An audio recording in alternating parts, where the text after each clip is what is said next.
कि अगर जाने अनजाने से किसी के बहू बेटा अच्छे नहीं भी और किसी के सास ससुर अच्छे नहीं भी, तो भी अगर आप हर समय पॉजिटिविटी रखोगे, आप हर समय पॉजिटिव का भजन करोगे, तो वैसा ही होने लगेगा।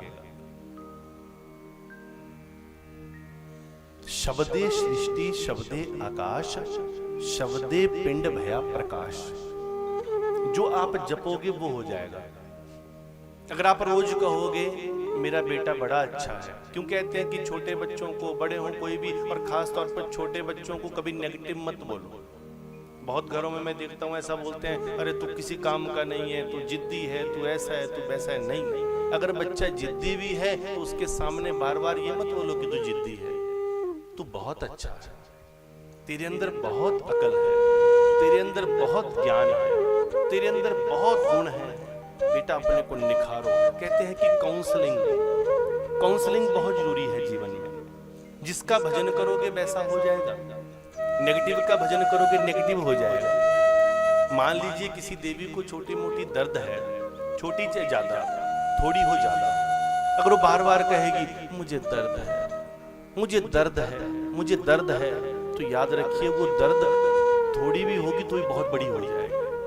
अगर आप रोज कहेंगे नहीं मुझे कुछ नहीं, भगवान की कृपा से मैं बिल्कुल तंदुरुस्त हूं, तो आप तंदुरुस्त होने लग जाएंगे। रोज आप बिस्तर पकड़ के रहोगे, बिस्तर पकड़ लेना, बस मैं बीमार बीमार बीमार, तो बिस्तर आपको पकड़ लेगा। अगर आप बिस्तर छोड़ दोगे तो बिस्तर आपको छोड़ देगा। एक आप जानते हैं कि हमारे साइंस में एक बहुत बड़ा एक सिद्धांत है, गुरु महाराज जी बड़ा अच्छा सिद्धांत बताते हैं, बोला लॉ ऑफ अट्रैक्शन। जिस भी चीज के प्रति हम अट्रैक्ट होते हैं, जिसको भी हम बार बार कहते हैं ऐसा ऐसा ऐसा, जो चीज हम भजते हैं, मतलब जिसको हम बार बार हम जिसका गुणगान करते हैं, तो वो हमें अट्रैक्ट करती है। Law of attraction. आप कहोगे बहुत अच्छा है, बहुत अच्छा है, तो अच्छा होने लग जाएगा। मेरी बेटी बहुत अच्छी है, मेरा बेटा बहुत अच्छा है, मेरे सास ससुर बहुत अच्छे हैं, तो अगर वो अच्छे नहीं है तो भी अच्छे होने लग जाएंगे। जिसका आप भजन करोगे वो हो जाएगा। पॉजिटिविटी रखनी है। देखो, 3 संत की कथा सुनाता हूं, छोटा सा प्रसंग। 3 संत हैं, एक है गुजरात के और 2 हैं महाराष्ट्र के। महाराष्ट्र में 2 बहुत पहुंचे हुए संत हुए। एक का नाम जो मैंने अभी बताया तुकाराम जी, दूसरे हुए एकनाथ जी महाराज, और गुजरात में बड़े पहुंचे हुए संत हुए नरसिंह मेहता। ये तीनों संत गृहस्थी संत, भगवान के बड़े प्यारे भगत तीनों।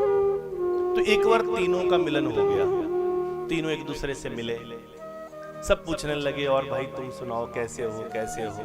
सब एक दूसरे, जैसे आप लोग 2-3 दोस्त मिलते हैं तो कैसे हालचाल पूछते हैं। मान लो आपके पुराने दोस्त कोई मिल जाए तो अपना अपना स्टाइल है सबका। कोई बोलेगा चल आ जरा, जैसे प्यार से बातें करते थे वह थोड़ी गपशप हो जाए। कोई बोलेगा चल आ जा, जैसे पहले पीते थे फिर पी लेते। जैसी जैसी जैसी संगत वैसी रंगत। तो तीनों संत मिले हैं तो स्वाभाविक सी बात है, अच्छी अच्छी बातें चल रही हैं। तीनों ने पूछा बताओ बताओ तुम्हारी जिंदगी कैसी चल रही है। विवाह हो गए? तीनों ने कहा हाँ मेरा भी हो गया, मेरा भी हो गया, मेरा भी हो गया। तो तीनों पूछे एक दूसरे से, बोलो बताओ विवाह से पहले तो मिलते रहते थे, बड़ी अच्छी जिंदगी थी, अब विवाह के बाद कैसी जिंदगी है? तीनों एक दूसरे से पूछे। तो सबसे पहले तुकाराम जी की तरफ देखा, बताओ। अब तुकाराम जी ऐसे कि उनकी पत्नी कभी चैन से जीने ही नहीं देती थी। वो तो हर वक्त लड़ती रहती थी। ये समझ लो कि दिन में 20 बार मौके मिल जाएं तो 20 बार, हर पल मौका ढूंढती रहती थी कि कोई ना कोई इसके दिमाग को कचकच कर दूं। अब बार बार वो झगड़ा करती रहती थी। 2 दोस्तों ने पूछा, एकनाथ जी ने पूछा, नरसिंह जी ने पूछा, बोला बताओ तुकाराम पहले आप बताओ आपकी कैसी चल रही? तो तुकाराम बोला बड़ी अच्छी चल रही है, भगवान की कृपा से बहुत अच्छी चल रही है। भगवान की कृपा से इतनी अच्छी चल रही है कि पूछो मत। जबकि हकीकत क्या थी? क्या हकीकत थी? हकीकत ये थी कि दिन में 20 मौके मिल जाएं तो 20 बार लड़ती थी। पूरा दिन परेशान करते थे, दिन होवे रात होवे, बस हर वक्त लड़ती रहती थी। तो तुकाराम जी क्या बोले? बोला भगवान की कृपा से इतनी अच्छी चल रही है कि पूछो मत। बोला क्या क्या अच्छी चल रही है?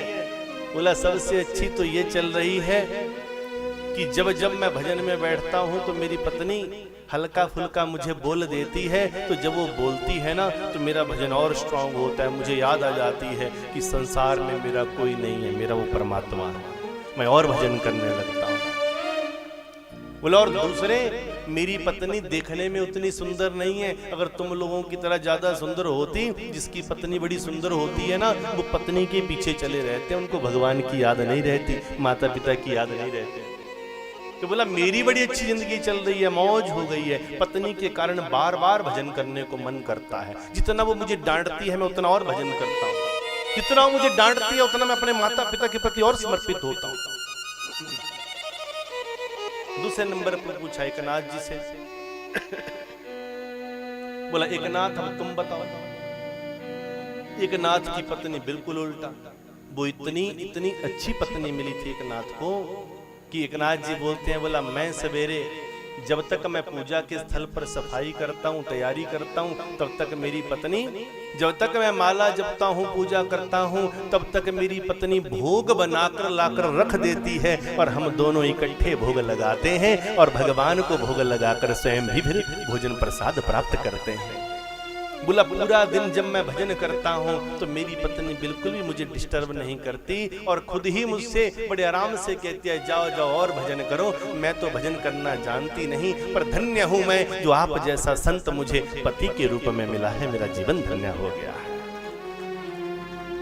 दो देख ली, एक की पत्नी बिल्कुल लड़ने वाली, एक की पत्नी कभी ना लड़ने वाली, एक की पत्नी जो लड़ाई के लिए मौका नहीं छोड़ती थी, एक की पत्नी जो प्रेम के लिए मौका नहीं छोड़ती थी। तीसरे नंबर पर आ गए नरसिंह मेहता जी को पूछा, बोला बताओ आपकी कैसी चल रही है? अब नरसिंह मेहता जी एक पल के लिए तो आंखें भर गई, आंसू निकले आंखों से। बोला क्या हो गया, आपकी कैसी चल रही है? बोला भाई क्या बताऊं, चलेगी कैसे, मेरी पत्नी तो स्वर्ग सिधार गई है, उनकी पत्नी मर गई थी। बोला तो जिंदगी कैसी चल रही है? बोला अब तो और भी अच्छी चल रही है। पत्नी होती तो झंझट पड़ता, संसार में बंधता, हर वक्त मन मेरा डिस्ट्रैक्ट रहता। अब पत्नी चली गई है संसार से तो और भी अधिक अच्छे से मेरा मन लगने लगा है। जब पत्नी की याद आती है ना तो मेरा भजन और ज्यादा लगता है। मैं भगवान का और भजन करता हूँ कि प्रभु आपकी इच्छा में मेरी इच्छा है। अगर आपने पत्नी दे दी तो भी आपका धन्यवाद था, उसे वापस ले गए तो भी आपका धन्यवाद है। क्या मेरा है, मैं कुछ नहीं लेकर आया, तुमने ही दिया था, तुम ले गए, तुम्हारा हक है। जो दिया है वो तुमने दिया है, इसलिए मेरा उसके ऊपर अधिकार नहीं है। जब घर में कोई जन्म हो जाए तो व्यक्ति को बहुत अधिक नाचना नहीं चाहिए और मरण हो जाए तो बहुत अधिक रोना नहीं चाहिए। बोला मेरे जीवन में आनंद ही आनंद हो गया। तीन संत देखे, तीनों संतों का जीवन अलग अलग, तीनों संतों का जीवन अलग अलग, पर तीनों ने क्या कहा?